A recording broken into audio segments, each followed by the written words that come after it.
It seems as though we still have a fair amount of 2022 left to go, but the December issue of Down East magazine is out. It's the last one of the year. With us here to talk about it, Brian Kevin, editor-in-chief. Thanks for coming in. Thanks for having me. Do you believe that we've already gone through 12 issues this year? Absolutely do not. Oh, no. Man. They just go faster and faster every year. Let's talk about some of what's in the December issue. Let's begin with a nice piece. A look back at the Colonial Theatre in Belfast, which has closed its doors. Yes, at least temporarily. I know that they are looking for a buyer. I know that there's a nascent move afoot to possibly gain nonprofit status, but in September, the beloved Colonial Theatre, which happens to be right up the road from me, it's where we had taken our kids like during the holidays. They did free movies. They were a very community-oriented place, and they are dark now for the first time in like 99 years. So the piece looks a little bit at how they did this they went out on a high note. They did this run of free shows. Kate Miles, terrific writer, walked around, talked to everybody about what this place meant to them over the years. A little bit of the interesting history of what's happened there before it was a movie theater, boxing and you know, stage theater and this sort of thing. A lot of towns have a place like this, and it's going to be missed.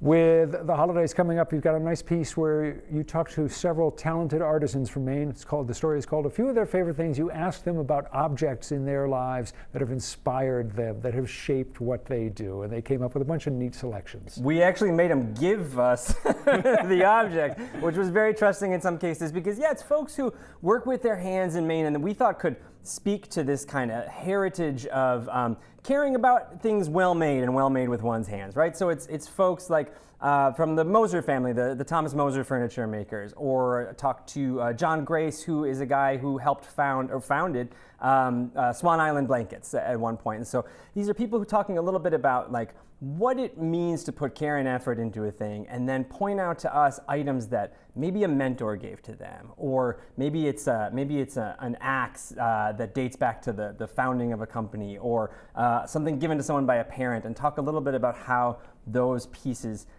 helped inspire their work. It's a nice way to tap into that rich legacy of Maine craftsmanship. Let's move on to another story.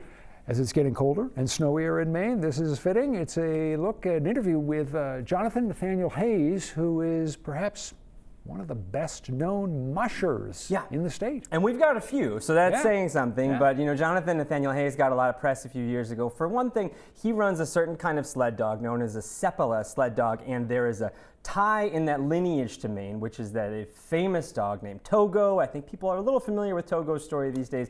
He ran the serum to Nome in Alaska almost 100 years ago. And you know this story, yeah? Yeah. Rescued or delivered a vaccine during an outbreak there. And just this fall, there was a statue of Togo built at Poland Springs, which is where Togo came to rest and retire.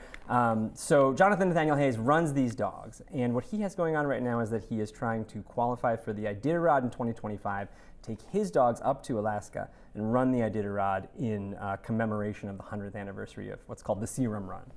Let's end with an article on a topic that has been in the news a lot lately. It's about how Gulf of Maine lobsters ended up on the so-called red list issued by a program called Seafood Watch, which is part of the Monterey Bay Aquarium in California.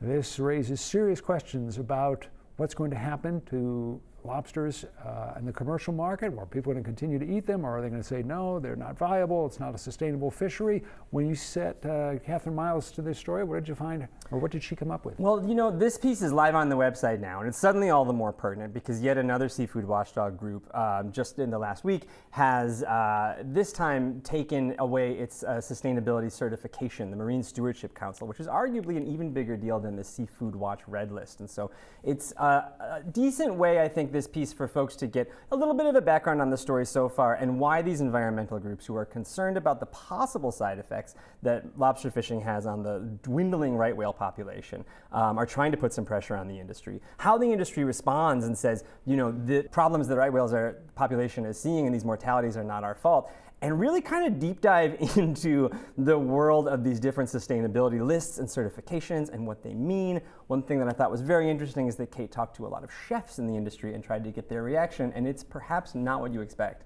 I won't spoil it. Yeah, no, it's an illuminating look at an issue that people may think they know about, but I think it'll teach them some things that they hadn't thought of. And that we're going to be hearing about for quite a while to come still. Yeah.